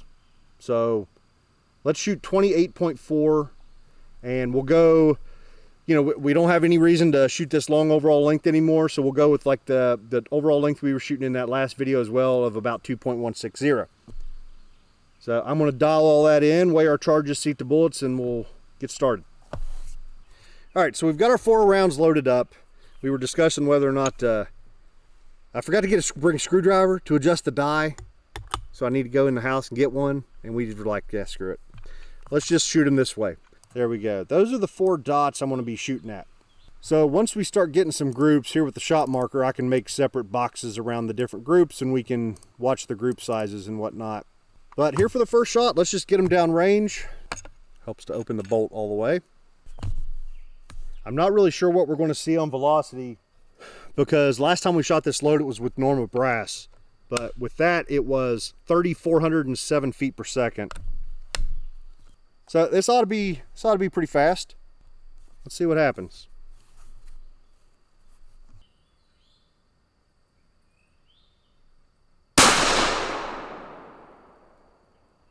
All right, that was 3,440. Pretty tough bolt lift there. Not seeing anything crazy here. I'm not getting a primer crater, which is good, which this gun does do that. What was our velocity was 3,440, which is a little bit higher than I thought it might be, but not too bad. All right, good deal. Let's try the second.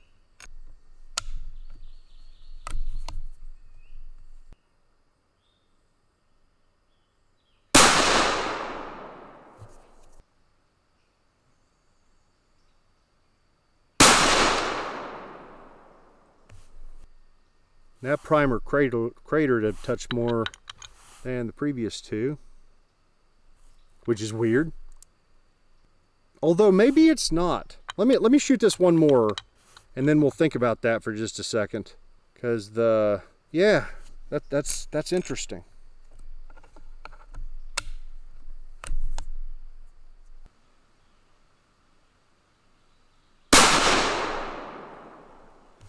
Now, I need to get you guys an up-close look at these different primers, because this is kind of wild. This is kind of weird. Okay, do you see how like deep the primer strike is on these 2, and how these 2 are flat, and you probably won't be able to see it, but there's a little bit of a primer crater. This is kind of what I'm used to seeing on, you know, full loads with the PPC. So these 2, whenever we fired them, these were the first 2 I shot. I was thinking to myself like, wow, that's a little bit weird. The 2 that look normal right now have been fired twice already. The first time they were fired was with pistol powder. Then we did our neck turning and then loaded them up with the normal like fire forming charge we're shooting in all of these others, which is 26.5 grains of H322, right? So basically a full power load. These others have only been fired one time, and it was with the full power load. So these are the ones where all we did was we took our 220 brass, we necked it up, we turned the necks and loaded them. And then this is the second firing, both of which have been full power loads. So the ones that, these just did not quite have the headspace stretched out yet. Like they just weren't fully fire formed yet. So whenever that primer, or whenever that firing pin hit the primer, case moved forward and we get this really deep primer strike. Where the headspace was totally full, the primer hits it, it's not going anywhere because it's already full size. I think that's what's going on. I think the next firing on these, so you know, we're firing these same ones again, so that's number 1 and number 2. The next time we fire them, I bet all the primers look normal and they all look the same. That's my guess. All right, I'm gonna load them up again, then we'll shoot them again. We definitely got enough powder for another round of Vitavori N133. So I think we got enough for two more rounds. But we need to load them. Oh no. The first piece I grabbed, the primer just fell into this thing. Oh no. Yeah, that was number 3. All right, here's number 4. It's had the same treatment as that one. Let's see what the primer pocket on. Oh my God. Oh my God, these primer pockets are wasted. And guess what? This is the same procedure I used for all 75 pieces that we've loaded up today. Oh God, apparently that bullseye charge of pistol powder has not been kind to our primer pockets. All right, let me try these other 2 that never saw. No, that one's the same way. That freaking charge of N133, or yeah, that charge of N133, is that what did it? Holy smokes, folks. They're all junk. All 4 of them are junk. Wow. Okay, hold on. Let's think this through again. Yeah, like let me grab the decapping pin out of my die real quick. Like I think I'm just going to push these out with my fingers. These are live primers, so I'm not going to go too crazy here.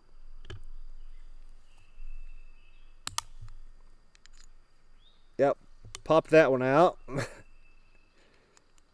You shouldn't be able to just kind of pop these out by hand like this.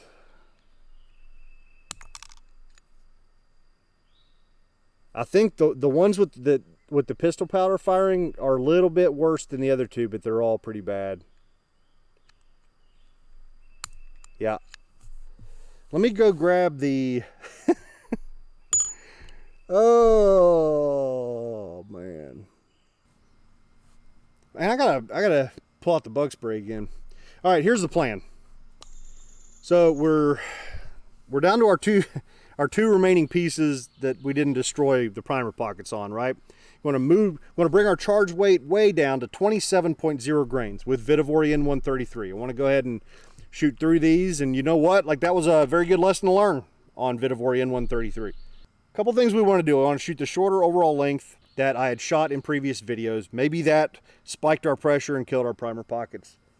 And yeah, I don't know. Maybe that'll make a difference. So I've got the tools out here now to do it, so might as well just go ahead and adjust it. So I've weighed out 27.0, and we'll shoot this load with these 2 and basically continue the same test. All right, let's see what our overall length is with this guy. Yeah, 2.230. I think it was 2.160 maybe. Hang on, need to look at my notebook. Yeah, last video we shot right around 2.160 inches of overall length, 1.730 inch cartridge base to ogive. I didn't bring out my bullet comparator, so we can't dial that in precisely. But we can dial in 2.160, pretty close, I think. Okay, overall length is dialed in. We're loaded up with our 27.0 grain charge weight. All right, so we definitely want to clear the target. These first 4 shots are definitely ones we want to forget. So for these 2, let's go with, I'll tell you what, let's go with these last 2 dots. I've got nice clean dots down there to shoot at. Let's see if we can hit these 2. And let's fire up the chronograph, see if our velocity is a little bit more reasonable now. I'm sure it will be. All right, I need to mark these 2. So number 5 is going to be the one that got pistol powdered, and 6 is the one that didn't. Okay. There we go. Chamber's a whole lot easier when you're not jamming the bullet into the lands like that.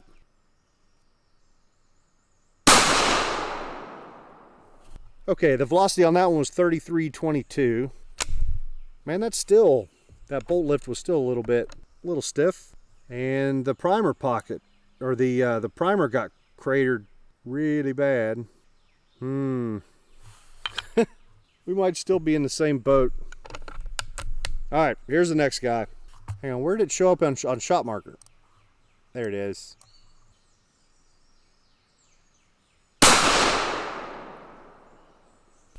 Okay. Now this one, I was expecting a similar, so the primer definitely looks a little bit different. It's less cratered than the first one we shot, but it's not quite as I don't know what to call it. What we saw, you know, with the extremely deep indentation.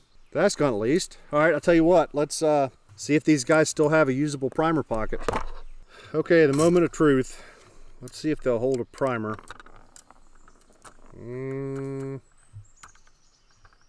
Yeah, this first one, it's not as tight as it was, but it still felt pretty okay. Here's the second one. Yeah, not as tight as they were, but doing okay. All right, good, fantastic. I was trying to decide whether I should clean. You know, it's probably about time I should clean. I think I'm gonna finish off this last little bit of N133. We've probably got 6 more shots or so, something like that, and then we'll clean after that. All right, I need to weigh out a couple more charges.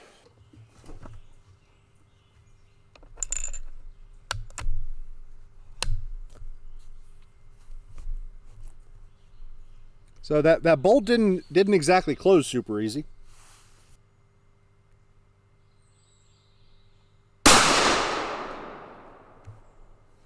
All right, no surprises on the case here.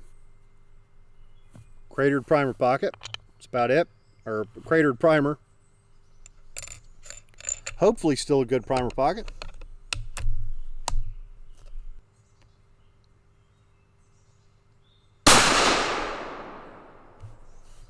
Okay, so we got a 0.09 inch group started on the left and a 0.26 on the right. I like the left a little better than the right so far.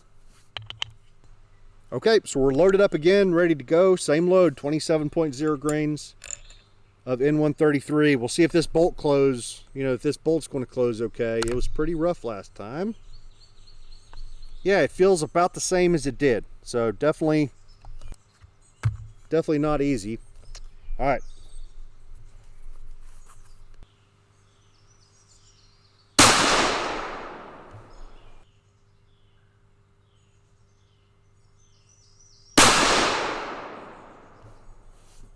Okay. At this point, both brass is looking identical as far as pressure signs, as far as everything. Let's see what's been going on with the velocities here. I haven't really been paying that much attention. Okay, velocities are, yeah, they're all in that low, it's just over 3,300 feet per second. And at this point, I don't think there's a significant difference between the two types of brass. Can't believe it, primer pockets are still holding up. They're still feeling like basically the same as they did right after that first firing, you know, so they're not the tightest I've ever felt, but they don't seem to be getting looser here. So we're sticking with the same load, 27.0 grains. Getting a little bit worried about things because, you know, the bolt, a little bit hard to close. And actually, whenever we were seating our bullet in our seating die just now, one of them was almost hard to get into the seating die. It wasn't hard, like it ended up going in there, but I had to kind of push it in and needed a screwdriver to kind of pry it out of the die just a smidge. So if I have to go in and bump the shoulder on them, I will, but hopefully we won't have to.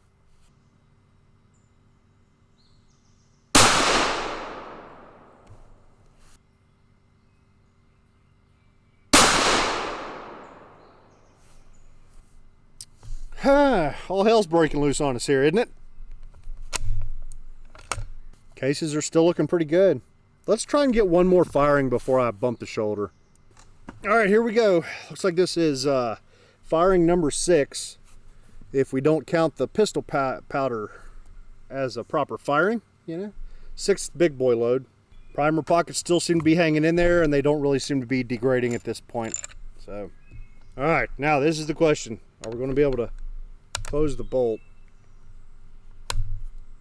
Yeah, it's tough.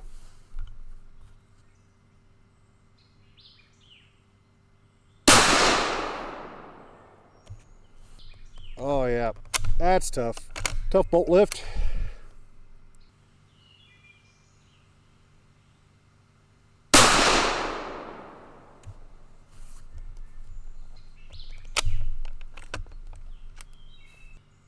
All right, we keep going forward. I think we've got enough powder for one more N133 load.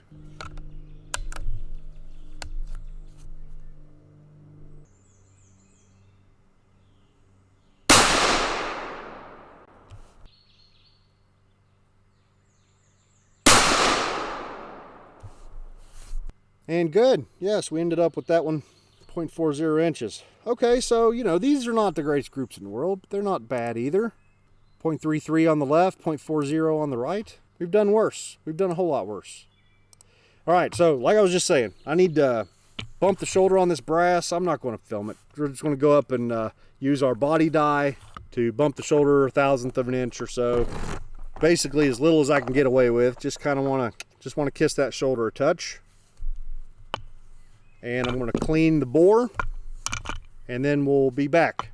All right, our barrel's clean. Our brass has had the shoulder bumped. I accidentally bumped it 2/1000, so I meant to go a little bit less than that, but you know, it is what it is. We're fine. And I just realized, like, it's been a while since I've checked the length. So I wanted to see what our case length is. Yeah, probably a good idea. So this first one here, 1.498. So it has stretched out a smidge. And this other one, so this is the one that it started out super short, and it has stayed super short. That is so weird. This second piece is still 1.483, so it's not even like made it to like what I would call the normal length, our trim length. Yeah, apparently I screwed something up on that, you know, the procedure to do it this way without the pistol powder, or is that just right? Like sometimes your cases never even get out to full length. But all right, this long one here, I do have my grandpa's little trimmer here, this little guy right here that should knock that off no problem. Clean the primer pockets. Oh, so I did grab the primer pocket gauge to see, because like I said, I think I've mentioned, you know, multiple times here over the last couple firings, primer pockets are definitely getting a little bit loose, but it doesn't seem to be like making any drastic change from shot to shot. Like they got loose around maybe the third or fourth firing, and now they've been about the same amount of loose ever since. Okay, so number 5, the one that got the pistol powder forming to begin life, the no-go side of the gauge will go in there. So according to the gauge, this is a bad primer pocket. It barely goes in. Like just now, I actually didn't have it all the way seated down in there. I hadn't pushed quite hard enough. So it's right on the edge. We're getting pretty close. Now, number 6, as of this firing, I cannot get the no-go to go down in there. So, but it's extremely close. Like I think they're pretty close to one another, and it's right around the your bad no-go size. So we'll see. You know, hopefully we get a couple more firings, and we're obviously going to switch over to Hodgson H322. We can go a little bit hotter than the load we're using on our 75 pieces. Let's see, that's 26.5. Let's jump out. Let's do 27.0 just for the hell of it. Let's see what the velocity is with that. Let's go 27.0, and we'll stick with this same shorter overall length that we've been shooting with Vitavori N133. So that's it. I just got to put them together here.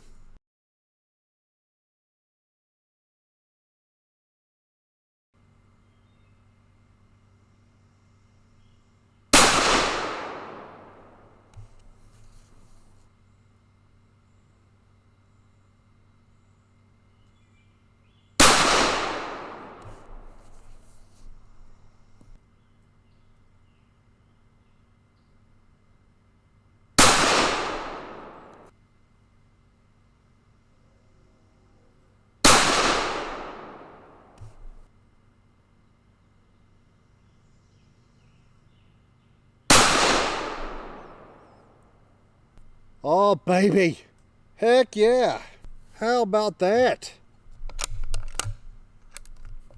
Oh, man. This is making me pretty excited because we got 75 rounds of this ammo to shoot. I was afraid I was going to shoot 2-inch groups and we'd be like, oh, God, when is this ever going to end? But hey, if it's going to be like this, we're going to have some fun, I think. All right, so let's see. With a 5-shot group of 0.19 inches, we got to keep going, right? We got to make it a 10-shot group.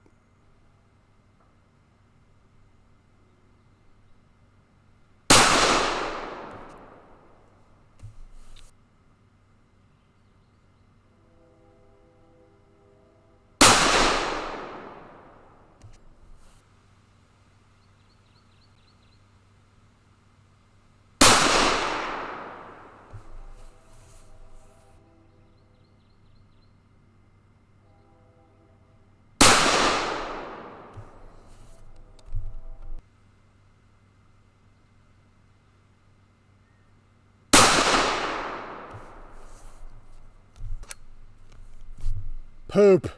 That felt like a pretty good shot. So I'm not gonna cry over it.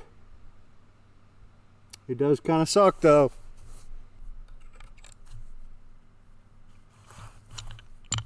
Yep, that's the one we want. Okay, I need to get us a target to shoot at, don't I? Let's shoot at, yeah, these last two dots again. I'll put them up here since we know the shots will go low.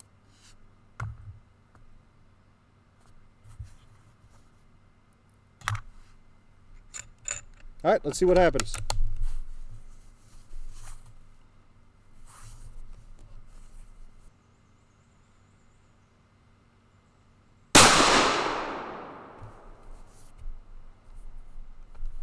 Nice easy bolt lift. So things back to normal.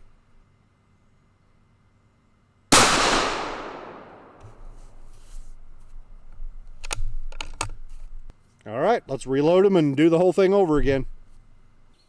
All right, here we go. So, you know, primer pockets definitely felt gross that time, but not really any grosser than they felt for the last couple firings. So I'm just going to keep going. Like, let's go till we split a neck, pop a primer, or run out of powder, you know? You only live once.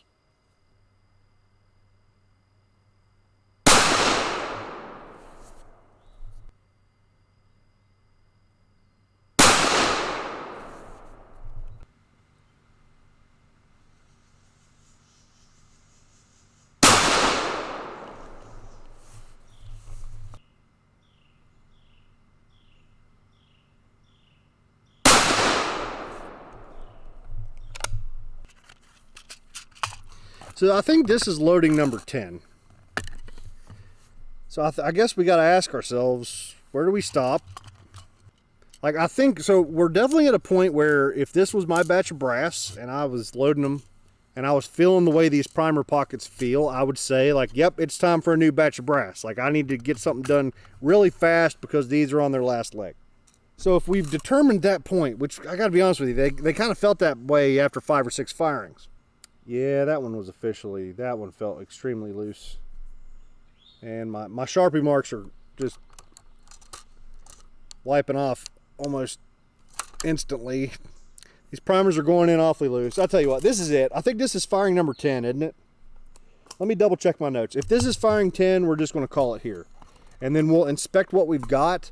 You know, if we haven't split a neck or something by now, I don't, you know, we're going to at some point, but does it matter? I don't think it matters. I think we've reached the point of primer pocket failure, even if it isn't obvious. Maybe would be the better way to put it. Now here's a pretty cool thing. So we've taken 6 shots so far with our new load, you know, with our 27 grains of H322, with both types of brass, right? With our brass. So overall, the 6 shots, we've got a standard deviation of 5.2 and an extreme spread of 14. So that tells me both methods, we seem to, you know, we haven't measured case capacity, of course, yet, but the numbers are looking pretty dang good. So it seems that they can play together, and they probably have pretty much the same case capacity. This is firing number 10, so we're just going to declare victory after this this next one. Or no, well, hold on, was that it? That was it. Yep, that's it. We've fired each one 10 times. But, I don't know, I've already primed them here. I've already sized them. Screw it. Let's shoot them one more time. Let's go for 11, just because that's weird. Why go to 10 when you can go to 11?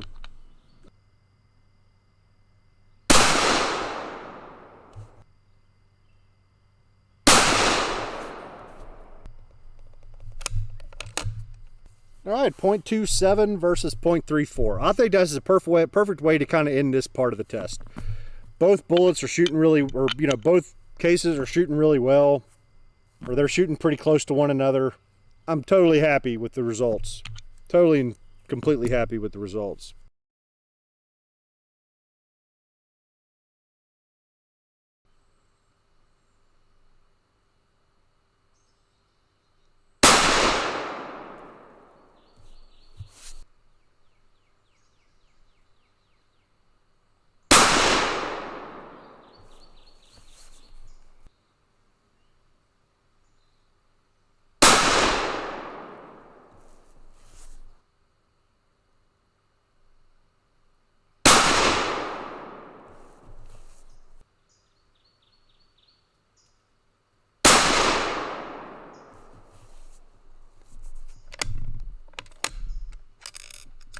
What a way to start the day, you know?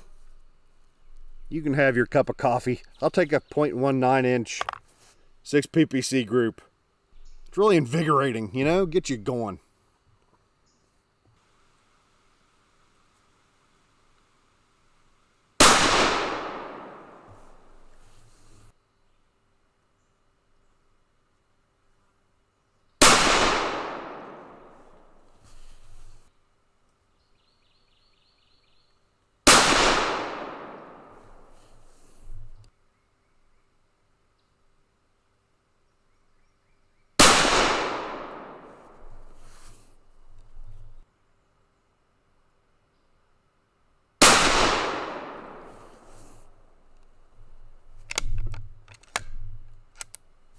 Heck yeah.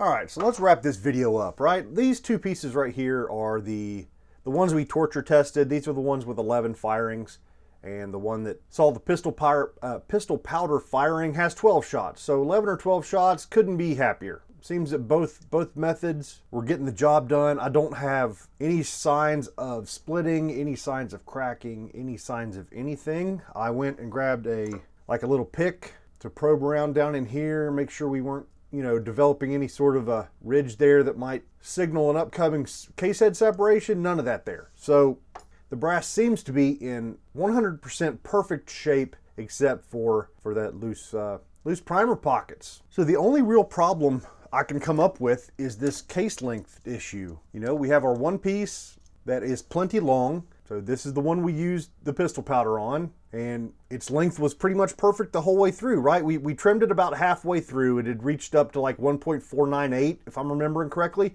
So we just buzzed it back down to 1.490, and it's good to go. So a couple thousandths off there before neck turning, and then a few more thousandths off about halfway through its life. And then we have the other one that is still just extremely short. So can't wait to hear if you guys have any ideas in the comments about this method, you know, the method we made to make this. I think it made a good piece of brass. It just, you know, it's short. So assuming that's not normal, I'm interested to see how I could have switched up my, you know, order of operations to make it better. So I tried to inspect these as I was shooting them, you know, as soon as they came out of the chamber, tried to give them a good look over, and I didn't run across any splits or cracks or anything in the neck and shoulder area. So just, you know, all around couldn't be happier. I think I've made a pretty good set of brass, and this is probably, you know, I assume this is probably going to be the last batch before we maybe swap the barrel on this gun, or maybe one more, I don't know.